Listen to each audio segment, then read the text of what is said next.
So I'm here on the aft deck, and it's very empty now.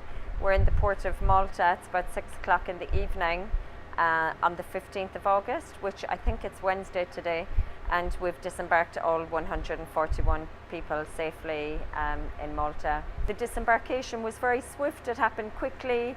It's always a lovely, lovely moment to see people reaching land safely, and there was definitely a few tears shed. I could see the odd tear here and there, or maybe floods of tears at some point. And sure, it was lovely. All the unaccompanied minors, some of them were calling me mama and everything. It was very endearing, and we had, just a really nice send-off for them. We were greeted. There's a high wall here just on the port side. There's a high wall, and so the refugees welcome group was there. They were out in large numbers. It all happened very quick, really. In the end, the standoff, it wasn't for too long, I suppose. It's always too long. There shouldn't be any standoff. But at the end of the day, things started moving very quickly then yesterday when we heard on Euronews that we were going to Malta. So so it all wrapped up very quickly. I worked actually until late in the night. At about 4 o'clock I went to sleep for 3 hours, and I tore into the paperwork and the referrals again yesterday. We did, do the sexual violence speeches yesterday to create access to care for people in the morning. And there was just so many cases came up during the day, so many. And that's one of the reasons really why I was up at the crack of dawn again today. We had 22 survivors of sexual violence out of the 141 people. It's a very high percentage.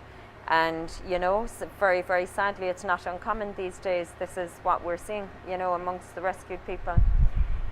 But anyway, however, it's a good moment. They're safe. All of their basic needs will be met. Our medical referrals, the Maltese Red Cross were there waiting to receive them, and they went off to the hospital for their checkups and investigations, and they may or may not be kept as inpatients.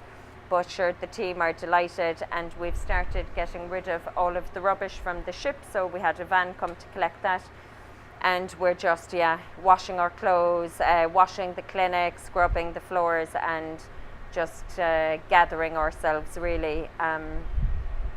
We hope to leave Malta as soon as possible. We're waiting on an update on an ETA, so on when we can leave again, and we're waiting on an update on what's to come now in the coming days.